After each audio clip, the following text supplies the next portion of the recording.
tema que hace algunos años hubiese sido noticia internacional, cada vez más estas noticias son de política nacional. Es que tengo aquí hoy a la subsecretaria de Asuntos Multilaterales y yo le pregunto, ¿trabaja usted en relaciones exteriores o en relaciones interiores? En relaciones exteriores, que es la mejor política interior. Ahora entendemos muy bien qué quiere decir esa frase, ¿verdad? Exacto, sí, sí. Sí, hay muchos asuntos que no eran de política interior y que hoy lo están siendo. Lo que estamos haciendo es un poco también a la inversa, como que hacer que, por ejemplo, las agencias de las Naciones Unidas trabajen un poco más en relación a las prioridades del país, no tanto a la agenda pues que traían o que ya definieron en el exterior.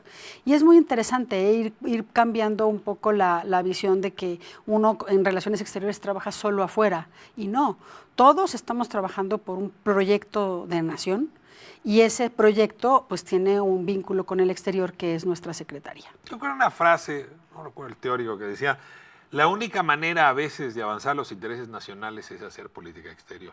Es más o menos es el mismo argumento. El problema es cuando uno no deja de hacer avanzar la política nacional y se dedica a otros asuntos.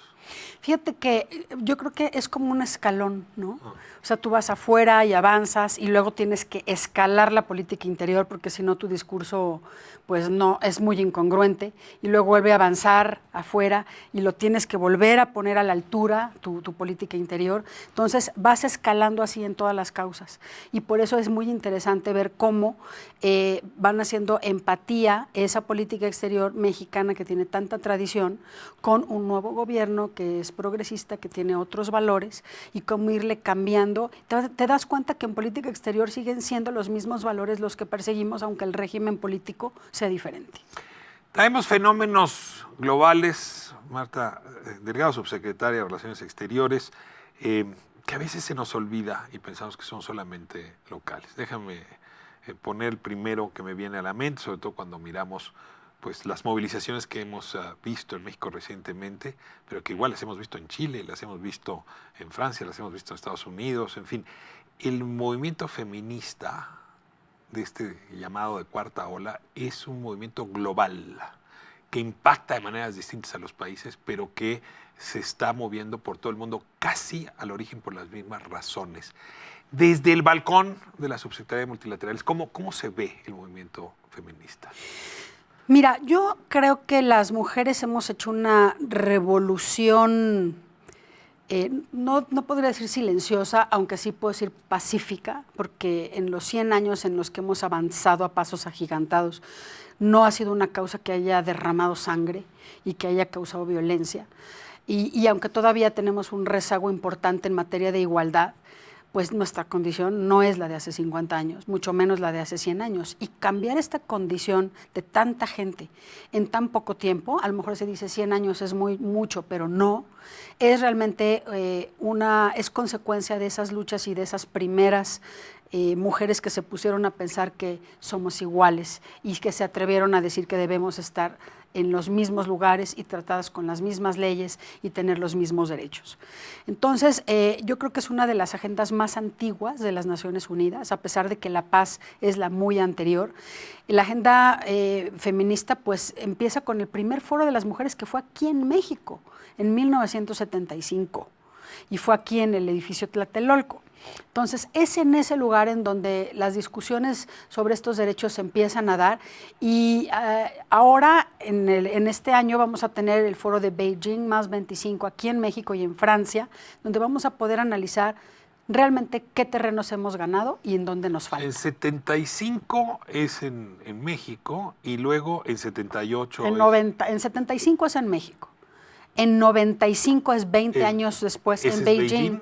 Y ahora tenemos Beijing más 25. Que vuelve a México. Vuelve a México. Y al mismo lugar. 3,000 delegadas de todo el mundo. 3,000 delegadas. Vienen justamente a ese diálogo. Vamos a hacer una apertura muy grande. Es un foro diferente a los que hace las Naciones Unidas, porque es un foro en donde igual relevancia va a tener la sociedad civil, los gobiernos, el sector privado, los medios de comunicación, los académicos. O sea, es una gran discusión sobre los avances y los retos, los desafíos de la igualdad de género en el mundo. Ahora, la agenda ha cambiado. O sea, hablábamos en efecto de igualdad de oportunidades, sobre todo oportunidades políticas, económicas, sociales, pero sí hay la emergencia de una discusión que no desconoce la anterior, pero que sí exhibe silencios claroscuros que estaban presentes. Déjame plantearlo así. Los ambientes, voy a utilizar la etiqueta, patriarcales, ¿no? Autoritarios desde el varón, que en el trabajo, que en la casa, que en la calle, que en el transporte, que en la ciudad, que en la escuela, pues han mantenido a la mujer no solamente en situación de desigualdad, sino permanentemente violentada. Es decir, este conjunto, esta agenda, digamos, que Segato y otros filósofos han puesto en el panorama, yo quisiera que nos contaras un poco cómo está penetrando la agenda internacional y sobre todo la de ONU Mujeres y otros organismos internacionales. Fíjate que para mí el gran desafío es la homogeneización de la condición de las mujeres en el mundo, porque tú ves algunos países en donde las mujeres pues tienen realmente ya una condición bastante igual, otros en donde no, o otros países como México en donde pues unas sí y otras no, en donde en algunos temas sí y en otros no. Inclusive hoy es increíble, tú no te imaginas el discurso tan retrógrada que en las Naciones Unidas se está viviendo en estos momentos sobre los temas de género. Cuando revisamos documentos, y por eso no se pudo hacer otra cumbre sobre Beijing más 25. Por eso es Francia y México y no es una cumbre Exacto. De otro orden. ¿Por qué? Porque ya está siendo cuestionado también un poco el tema de la igualdad de género y no están queriendo muchos países que todavía no han abrazado esto como realmente un derecho humano, el de las mujeres. Creo que estás hablando igualdad. De países africanos, pues de países, árabes. Muchos africanos, muchos árabes. Ahora, al mismo tiempo tienes un papa que habla en contra de la ideología de género, ¿no? Es decir, y tienes pues sectores en Europa, en Estados Unidos, en México, que están en contra de esta ideología de género que vulneró, digamos, la santidad de los organismos internacionales. O sea, sí traes una disputa postmoderna, para ponerlo en términos rápidos. Pero te das cuenta, o sea, esa parte de la... Por ejemplo, ayer yo platicaba en la oficina con la embajadora de Finlandia. Me decía, nosotros no tenemos política exterior feminista. Creemos en eso, en las minorías, en los indígenas, en toda una causa progresista integral, holísticamente. Y lo entiendes en un país como Finlandia, que está un poco rebasado el tema exclusivamente de equidad de género o de igualdad. Es como el tema de las cuotas, ¿no? En donde te dicen... Finlandia tiene un primer ministro de 35 años, mujer. Exactamente. ¿no? O sea, digamos, sí ya están... Está un poquito están más allá del Ecuador, digamos. Te sientes como que sí les toca otra cosa.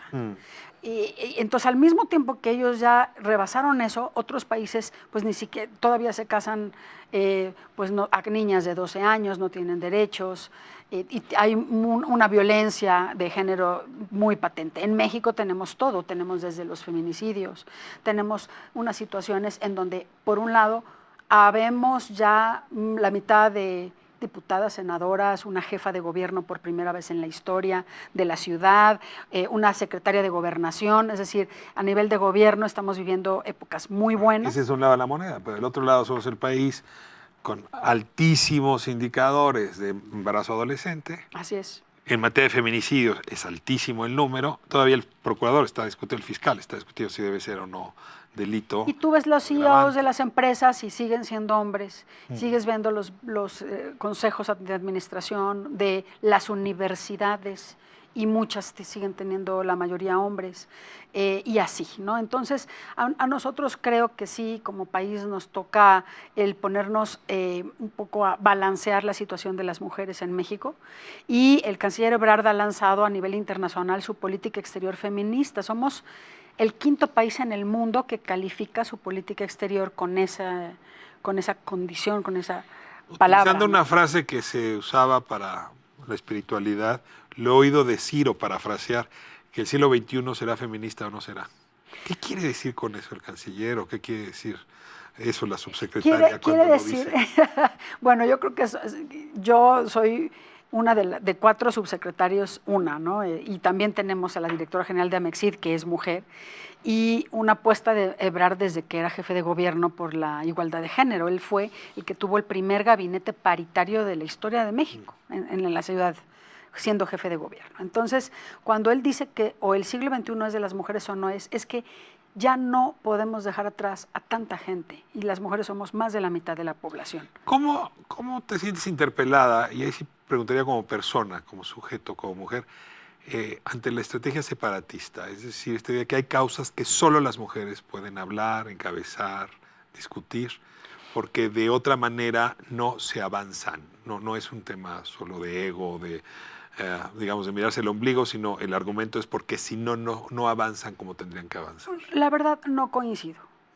Yo he visto a muchos hombres ser efectivos, grandes aliados y instrumentales para lograr cosas para las mujeres muy importantes en el país. De hecho, bueno, te pongo ejemplo. Digo, Ebrard fue el primero que hizo un gabinete paritario y es hombre, no era una jefa de gobierno. Y así. Entonces, yo te diría, también sin los hombres, no. ¿Por qué? Porque de ahí viene gran parte de la violencia. Ya no es un trabajo solo de nosotras. Y liderarlo también le corresponde a los hombres. Ahora, globalmente ves un movimiento societal de hombres, de varones revisándose a sí mismos, entendiendo el Me Too, entendiendo los reclamos, entendiendo los privilegios a los que hay que renunciar. Es decir, puedes conocer hombres, pero la pregunta es mucho más amplia. Es un movimiento global de hombres de este tamaño que estemos revisándonos frente a esta nueva realidad. Mira, a lo mejor no se han juntado todos. La verdad sería muy lindo verlos. Tampoco hay un movimiento de todas las mujeres haciendo eso. Hay mujeres que tenemos otras causas, en fin.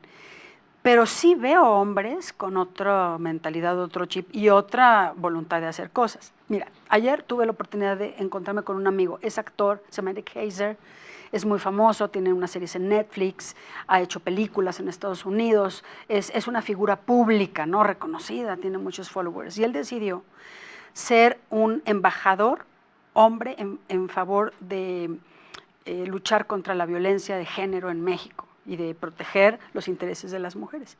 Y es tan diferente escuchar a un hombre hablar de esa defensa que a las mujeres, a nosotras mismas, que la verdad me parece muy pertinente lo que dices. O sea, tú nos ves a los hombres organizados, quizás en un gran movimiento, no, pero sí veo este tipo de figuras, de comunicadores, de políticos, de académicos que no son mujeres y que son hombres y que están completamente convencidos que esto tiene que ser así, tiene que cambiar y que tienen un rol que jugar. No somos solas las mujeres las que lo vamos a poder hacer. Bueno, ¿cómo te explicas entonces la opción separatista como fenómeno global? Bueno, me la explico porque no solo se da en esto, se está dando a nivel ideológico, religioso, se está dando en términos políticos, en términos geográficos. El separatismo es una tendencia, no es necesariamente que tenga que ver con el tema de género. ¿Qué esperamos de esta reunión en mayo en Tlatelolco? Me voy a corte para que pueda explayarse. Está bien. No nos corte el tiempo la explicación.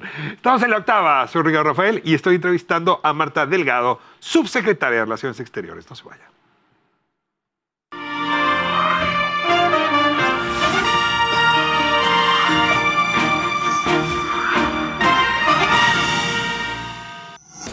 Soy Anel Morelos del programa La Verdad en los Toros de Radio Centro y estamos en la octava.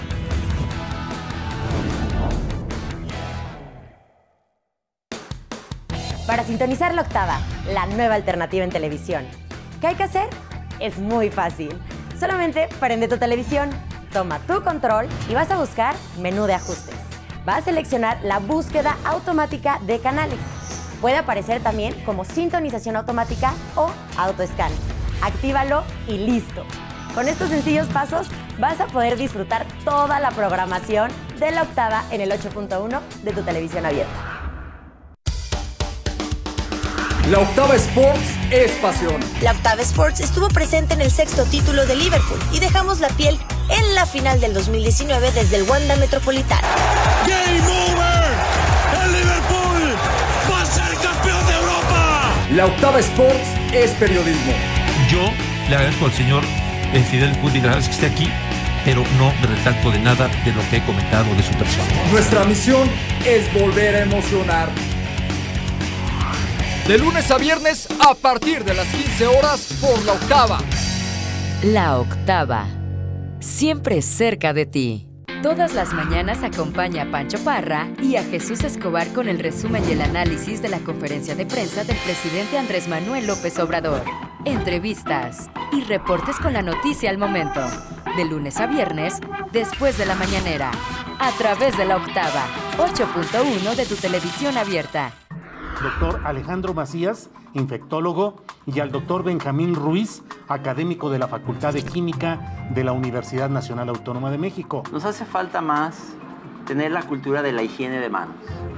Higienizarnos con más frecuencia las manos, evitar tocarnos las partes húmedas de la cara.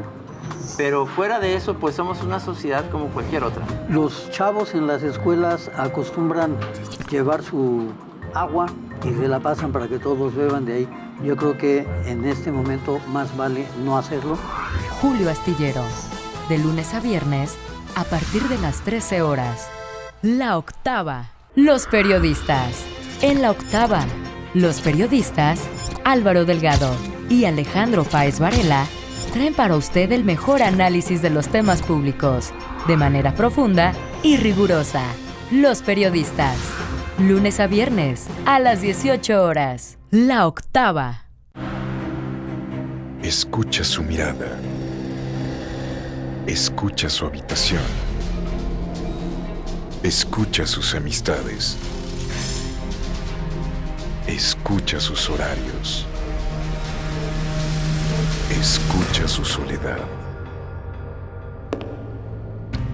Escucha su corazón y muéstrale que no está solo. Todos en La Octava. Sin estereotipos. Construyendo para ti. Estamos contigo. La Octava, 8.1. Muchas gracias. Soy Adolfo Fernández Cepeda, la voz universal. Estás viendo La Octava.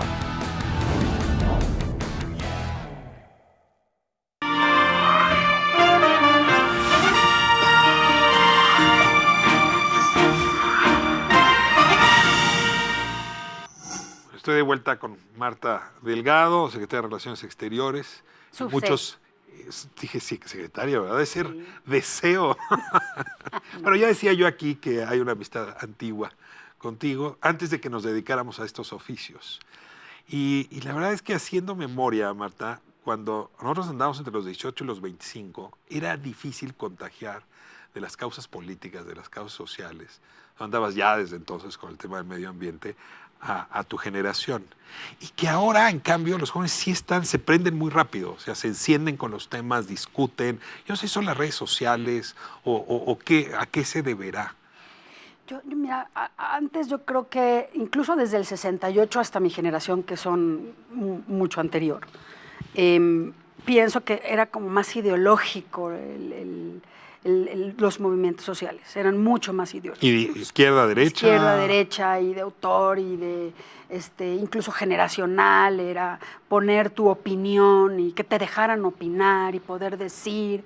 Y sí, obviamente un cambio de paradigma y de mundo, pero en cambio hoy yo lo que veo es que estas masas de rebeldía están alrededor de una inconformidad de cómo están las cosas, del status quo.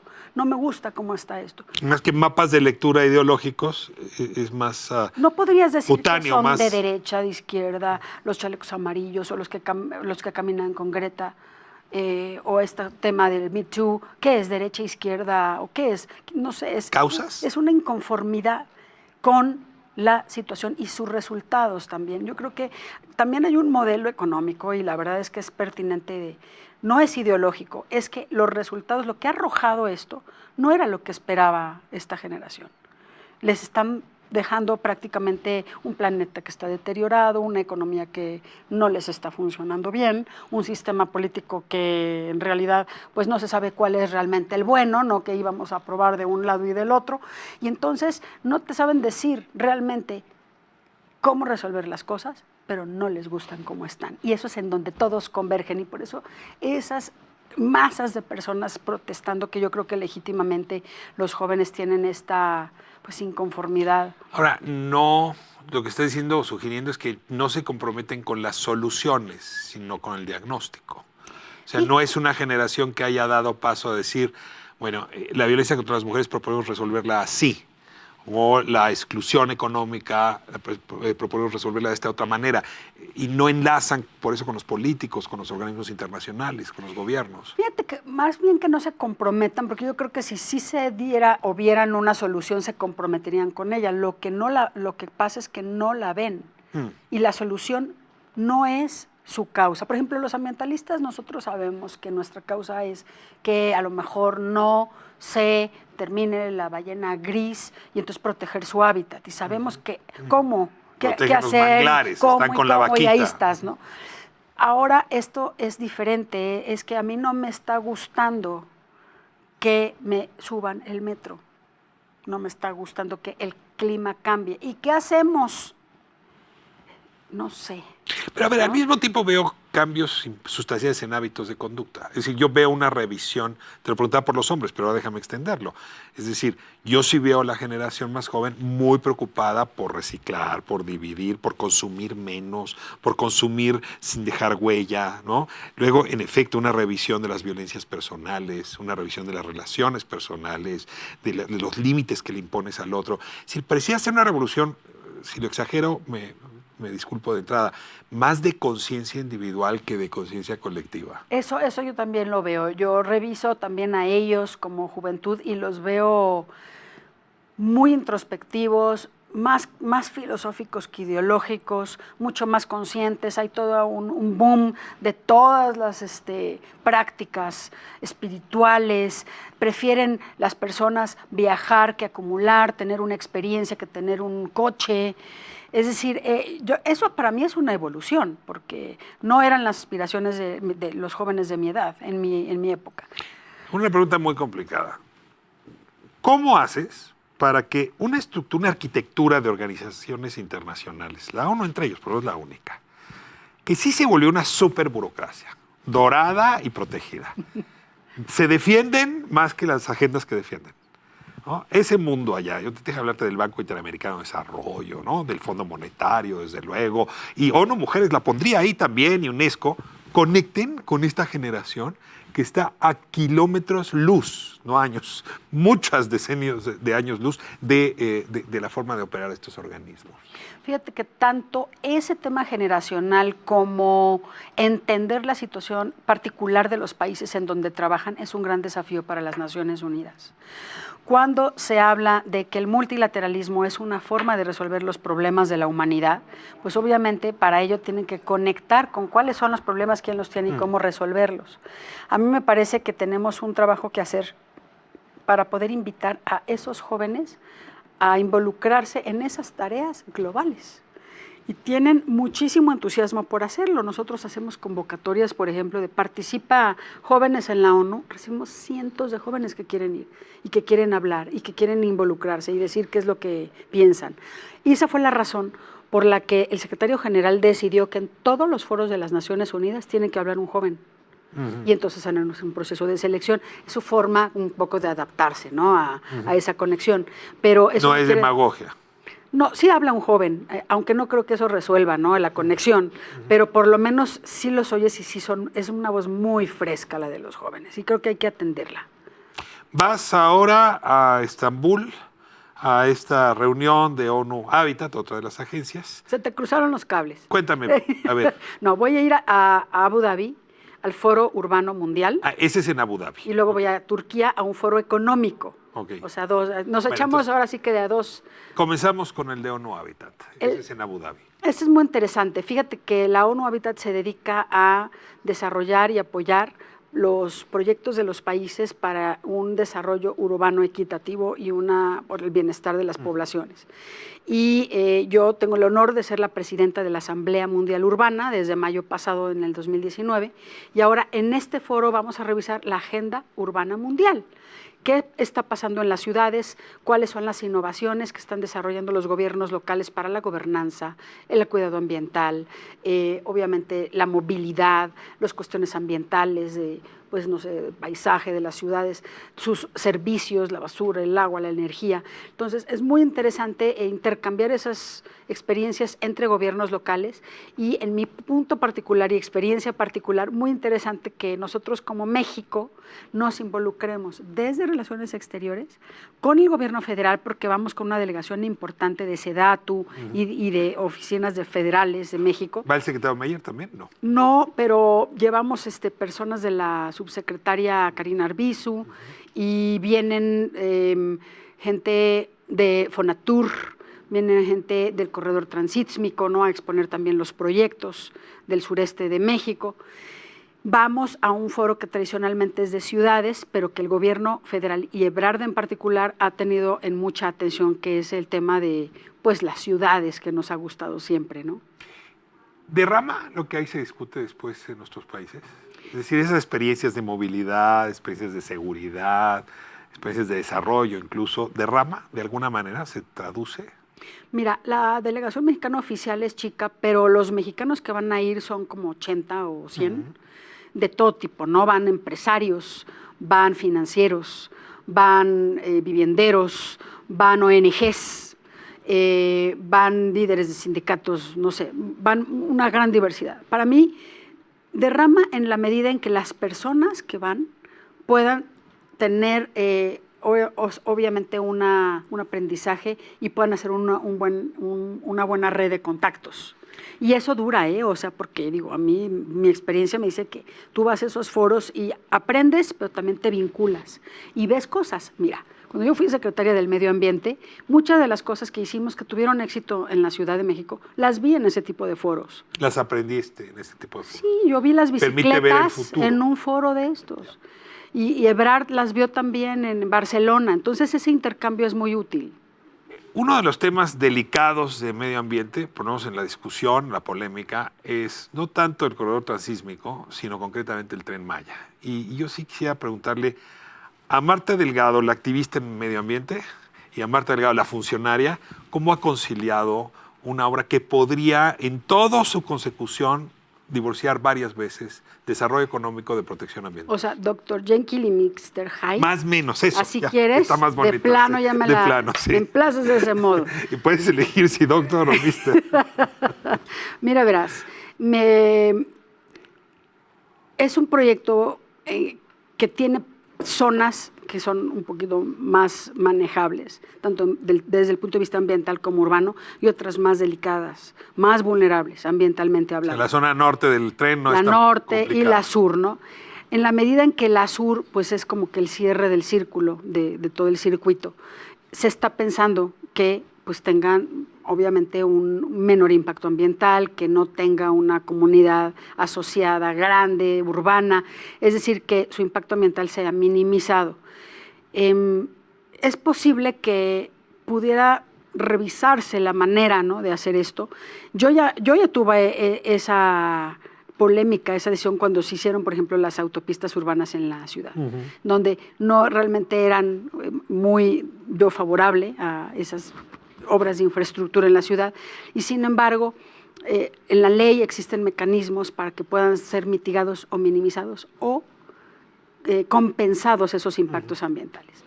Espero que el proyecto tengan esto en una altísima valía ambiental. Yo sé que sí, he platicado con el director, y para poderlo acompañar, fíjate lo que hemos hecho. Hemos acercado a la UNESCO, porque esos sitios en el sur de Yucatán y en Campeche son patrimonio de la humanidad, muchos de ellos. Pasa por 6 sitios de patrimonio de la humanidad. Y la UNESCO va a ser vigilante del tema. Invitamos a la UNESCO a que den seguimiento y acompañen el proyecto. No cuando ya esté, no, que acompañen la elaboración de los proyectos. Yo sé que el miedo no es buen consejero, pero cuando uno ve cómo se desarrolló Benito Juárez, concretamente Cancún, pues sí puede uno temerse que un día Calakmul sea otro Cancún, que es otro Miami. Y ese miedo, pues digamos, sigo el refrán, la burra no era arisca. ¿Cómo nos aseguramos de que eso no va a pasar, de que no venga otro gobierno o que van a saltarse los controles? Mira, son casos, yo creo que es bueno el ejemplo, pero Cancún no era un área natural protegida. Calakmul es una área natural protegida. Tiene desde mucho antes una zona núcleo, un programa de manejo, tiene condiciones y tiene reglas ese lugar para poder o no hacer cosas. Entonces, yo la verdad sí privilegiaría pues la confianza en que como tal, como una reserva, se va a respetar. De hecho, en México se dice que tenemos reservas de papel porque no tienen director, programa de manejo, nada. Pero aún así, si tú ves el mapa, son precisamente esas áreas las que han logrado conservarse. Entonces sí sirve que sea una reserva de la biosfera y va a servir que la UNESCO nos acompañe en este proceso. Son muchos temas los que me gustaría abordar, pero tengo un último al que me veo obligado. La UNESCO acaba de manifestar su preocupación por los asesinatos de luchadores sociales en otra reserva, justamente donde está la mariposa monarca, y este último asesinato, que no es el único, de Homero Gómez, pues nos preocupa más de uno. Me encantaría nuevamente, dado que reúne características de la currícula de la subsecretaria, que nos ayudas a entender qué está pasando ahí, qué les toca hacer a ustedes y cómo reciben este reclamo o llamado de atención de parte de la UNESCO. Mira, el país, bueno, yo creo que lo recibe con atención y creo que con pertinencia. Yo no creo que haya nadie que diga, ay, eso no procede. O sea, hay un activista ambiental que aparte muchos conocimos. ¿Tú lo conoces? Y lo han matado. O sea, eso es realmente no solo, es terrible. Y sí te lleva a pensar, bueno, sí, ¿qué está pasando en esos lugares? Es decir, que la inseguridad ha llegado hasta esos grados. ¿Cómo era por evitar que talaran? O sea, que se acabara la reserva. Sí, son defensores que han logrado inclusive que la reserva de la mariposa monarca pues se mantenga y mantenga una especie, como es esa mariposa, que es una especie trinacional, que es una especie emblemática de México, delicada, y que aparte han logrado todas esas gentes defender un modelo de desarrollo muy interesante basado no en talar los árboles, sino en el ecoturismo, en las visitas, la apreciación de la naturaleza, la convivencia de las comunidades con los recursos naturales, con la naturaleza. Entonces, ¿qué te digo, Ricardo? Es triste, es alarmante. Creo que desafortunadamente este caso es un caso pues que nos llega a los ambientalistas si tú quieres, pero también hay... ¿Es sistemático? Pues no, porque no creo que sea sistemático por el número de casos. Aunque la UNESCO sí advierte que en este caso la mariposa monarca sí podría estar siendo sistemático. Pues sistemático, honestamente, esa palabra es tiene un significado recurrente. Internacional. Voy a usar el término, porque recurrente. Si tú dices que es sistemático es que pasa muy seguido y que además ya se convirtió en un patrón y que a todos los que hacen eso les pasa, o sea, y además eso nos pone en unas condiciones en las que están los líderes sociales que han estado muy violentos, que han estado enfrentando proyectos proyectos de desarrollo, pues sí han enfrentado cárcel, injusticia. O sea, eso sí es sistemático. Por lo menos hasta el sexenio pasado fueron casi 82 líderes sociales en la cárcel injustamente tratados. Es una cantidad muy grande. Nosotros tenemos muchas recomendaciones de derechos humanos derivadas de asesinatos y violencia con activistas en general, que pueden ser periodistas, pueden ser ambientalistas o defensores de derechos humanos y en el territorio nacional, dispersos en el territorio nacional. Y esto también se vincula mucho con pues la inseguridad y la pérdida del control del territorio. Entonces, pues, ¿por qué? Y la impunidad. Yo creo que ahí también tenemos una agenda muy fuerte para las administraciones locales y federal, porque ahora hacer justicia sin ese entramado que teníamos que tener es muy complejo. ¿Se siente impotencia desde Relaciones Exteriores para lograr que esto tenga una solución? No tanto, fíjate, con impotencia no, porque yo creo que hay formas de resolverlo. Lo que es doloroso es que entre ahorita y que empezamos a tener esos mecanismos en pie y en marcha y funcionando, estas pérdidas pues, duelen a la sociedad. No se van a dejar de dar de un día para otro, desafortunadamente. Y ojalá sea exitoso, porque yo creo que uno de los grandes reclamos de los mexicanos por los que también votamos a favor de un cambio fue por esta situación. Y ojalá pues este cambio llegue más pronto que más allá adelante, ¿no? Pues la audiencia entenderá bien por qué venía yo presumiendo esta entrevista. Marta, muchísimas muchas gracias. Mucha suerte en Abu Dhabi. Muchas gracias. Mucha suerte en Estambul y muchas gracias por venir aquí. Gracias a ti, Ricardo. Vámonos.